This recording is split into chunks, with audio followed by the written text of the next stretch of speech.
Say your voice notes, baby, but you never answer. Cause I was here with the others. Ooh. I focus, those are when you really love me. But those times we're really far away. You think 애니띵 노아입니다. 오늘은요, 지난 선유도 공원의 이야기처럼요, 변화되는 도시의 요구를 수용해서 새로운 기능을 수행하되 기존의 기능은 물리적 구조를 변경해서 그 본래 기능을 계속 수행하고 있는 그런 곳을 찾아볼까 합니다. 바로 경의선 숲길이라고 하는 곳이 그곳인데요. 연트럴 파크라고 많이 알려져 있고 아마 또 많이들 들어보셨을 거라고 생각합니다.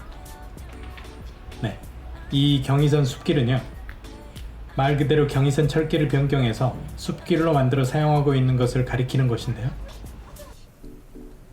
2005년부터 이 지역에 있던 지상철도인 옛 경의선 구간 중에 용산선을 지하화하면서 좁고 긴 부지가 남게 되었는데 이걸 이용해 공원으로 꾸며서 사용하고 있습니다.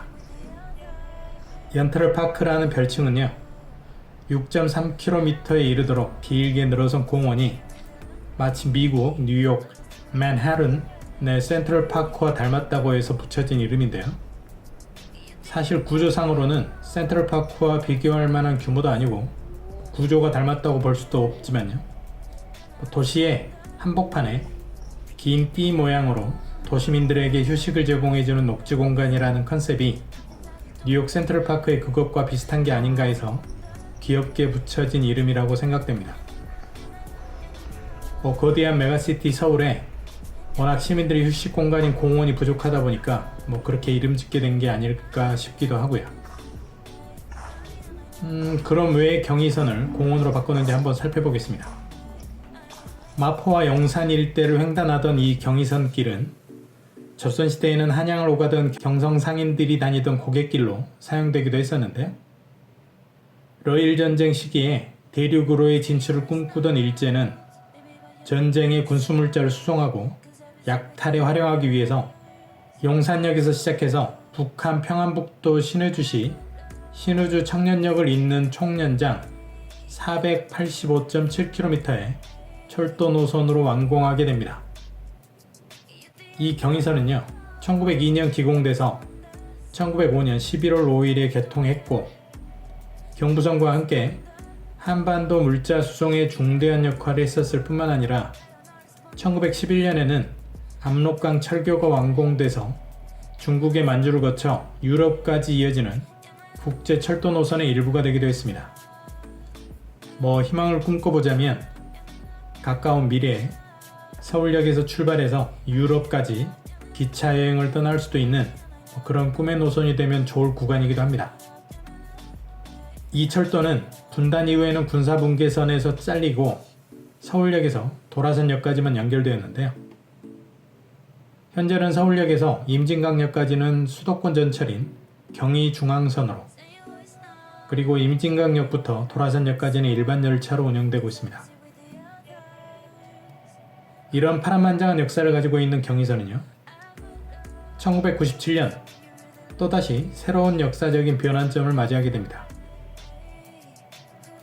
1989년 일산 신도시 개발계획이 수립되면서 수도권을 연결하는 교통대책의 일환으로 새롭게 정비하는 계획을 추진하게 되는데요. 이 노선은 용산에서 문산까지 46.4km의 복선 전철 건설 계획으로 수립되고 1997년 착공할 예정이었었는데요. 1996년 서울시는 철도가 지상으로 건설될 경우에 철도 주변의 주거 환경이 악화되고 이에 따른 각종 민원이 발생할 수 있다고 주장했고, 서울 시내 구간인 용산에서 수색간 10.5km에 대해서 지하로 건설해 줄 것을 철도청에 요구했는데 철도청이 이를 수용하면서 이 구간은 변화의 급물살을 타게 된 것입니다. 어차피 인천공항으로 연결되는 공항철도까지 계획하고 있었기 때문에 지하 약 10에서 20m까지는 경의선을 복선으로 건설하고 그보다 더 아래인 지하 약 30m에서 40m까지는 공항철도를 건설하게 된 것입니다. 2010년에 이르러서 철도부지의 소유권자인 한국철도시설공단과 서울특별시 측은 경의선 지하화에 따라서 생긴 8만여 제곱미터의 부지를 50년간 무상 임대해서 공원 부지를 사용할 수 있도록 협약을 체결하고 공원으로 조성하게 된 것입니다. 이곳은요, 탄생의 배경처럼 서울에 위치한 다른 공원과는 구조적으로 다른 특징을 가지고 있는데요. 과거 철길이 있던 길에 따라 조성됐기 때문에 철길 주변으로는 상업지보다는 주거지가 바로 인접해 있는 것이 특징이고요. 그리고 그 길이가 무려 총 6.3km에 이른다는 것입니다. 이 기다란 철길을 따라서 소나무, 은행나무, 단풍나무, 버드나무, 메타세콰이어, 목련, 벚꽃나무 등 수십만 그루의 나무들을 빽빽하게 조성해서 도심의 온도를 낮춰주고 공기를 정화하는 허파 역할을 톡톡히 해주는 기다란 녹지띠를 형성하고 있습니다. 또 주변에 주택, 도로, 골목 등이 개방돼 있고 공원 입구나 출구가 따로 없기 때문에 관리 편의상 전체 구간을 5개로 나누고 있을 뿐이지 시민들은 구간 구분 없이 어디에서든 들었다 나갔다 할 수 있기 때문에 그야말로 시민의 공간으로 자리매김될 수 있었고요. 이용 시간에 제약도 없고 굳이 전체 구간을 다 걷지 않더라도 30분에서 1시간 정도 걷기로도 무난해서 서울 시내에 접해 있는 최고의 산책로로 인정되고 있고 아침 저녁에는 인근 주민들이 평일 점심시간에는 근처 직장인들의 식사 후 산책 코스로 그리고 주말에는 서울 시민들이 찾는 휴식처로 각광받고 있기도 합니다. 오늘은 이곳의 중간쯤인 3개 정도의 구간을 보여드리려고 하는데요. 먼저 마포포구에서 서소문으로 소금을 지어 나르던 염리동 소금길이 시작이 되는 공덕역 오거리부터 대흥역까지의 구간입니다. 입구부터 약 500m 이르는 길에 수백 그루의 왕벚나무와 삼벚나무가 심어져 있어서 봄이면 벚꽃이 화사하게 피어 무척이나 아름답다고 합니다. 이곳은요, 경의선 숲길 중에 가장 먼저 개통된 구간이기도 하고요. 경의선 숲길 중에서 가장 짧은 구간이지만 과거 철길을 재현한 공간이나 작은 연못, 탁 트인 잔디밭, 곳곳에 조성해 놓은 정원들이 완성도 높고 아기자기한 느낌을 주는 그런 구간입니다. 특히 메타세콰이어 길과 느티나무 터널은 도심 한복판에 진짜 숲길을 걷는 듯한 독특한 쾌감을 주기 때문에 주변 직장인들에게도 이젠 빼놓을 수 없는 산책 명소가 되었다고 합니다. 그 다음은 서강대역에서 대흥역까지 신수동 일대를 가로지르는 약 400여 미터 숲길인 신수동 구간인데요. 이 신수동 구간은 늘 사람들로 붐비는 연남동 같은 곳에 비해서 호젓한 편이고 또 그만큼 한가롭기도 합니다. 딱 멍 때리거나 사색하기에도 좋은 곳인데요. 그렇게 아무 생각 없이 한참 걷다 보면 숲길 중간쯤에 옛 철길 일부를 보존해 놓은 곳이 나오는데 그곳에 소년소녀 조각상이 놓여 있습니다. 접다른 철로 레일 위를 떨어지지 않고 오래 걷게 하는 소녀의 모습도 있고요. 기차가 오는지 철로에 귀를 대고 소리를 듣고 있는 소년의 모습도 있습니다. 철길 부근에 살던 어린 시절 우리들의 모습을 고스란히 추억해 볼 수 있도록 해놓았는데요. 스마트폰 게임만 하는 요즘 아이들은 이런 과거 문화를 전혀 이해하지 못하겠죠. 우리가 그 아이들을 이해하지 못하듯이요.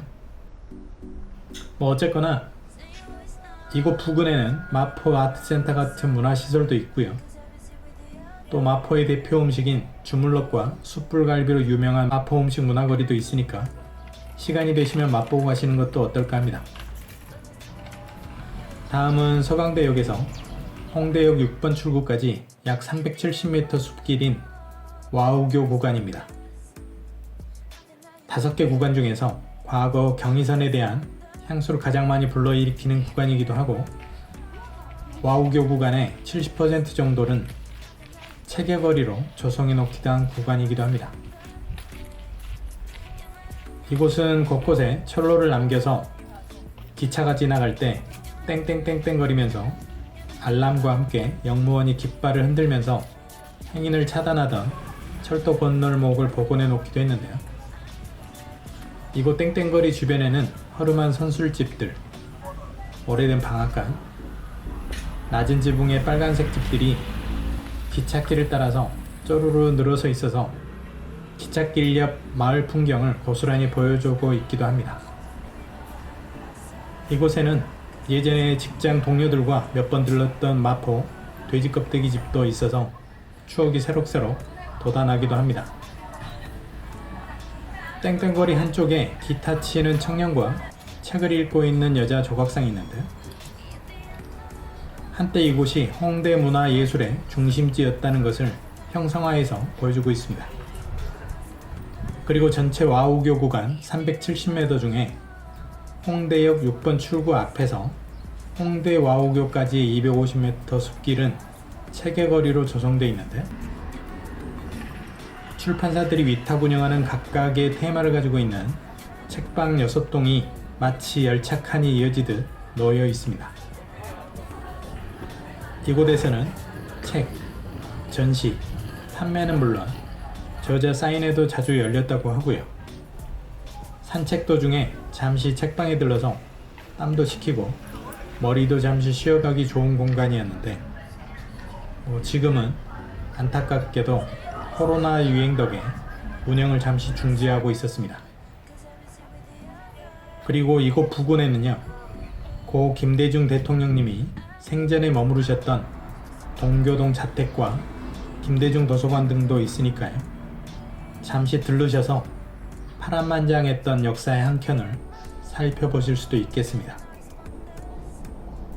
네, 오늘은 지역을 단절시키는 요소였던 철길을 지중화하고 그곳을 공원으로 재생시키면서 오히려 지역을 연결한 요소로 변화하고 또 도시의 활력을 불어넣는 매개시설로 작동될 수 있는 재생도시공원인 경의선 숲길의 일부 구간을 살펴봤습니다. 지난 서울역고가 7017을 다루면서 아주 잠깐 말씀드렸지만요. 이렇게 좋은 선례로 보듯이 용산역에서 이어져서 서울역을 거쳐 북서쪽으로 이어지는 중앙선 철도 구간도 이런 대대적인 지중화를 통해서 미래의 새로운 가치를 부여하는 공간으로 재생되어야 하는 것이 아닐까. 또 그런 비전을 제시하는 것이 필요한 시대로 전환된 것은 아닐까라는 인사이트를 제시해주는 그런 멋진 장소였습니다.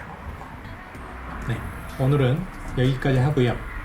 또 멋진 영상으로 다시 찾아뵙도록 하겠습니다. 기대해주세요. You think I'm better not respond this. Nothing that you don't care.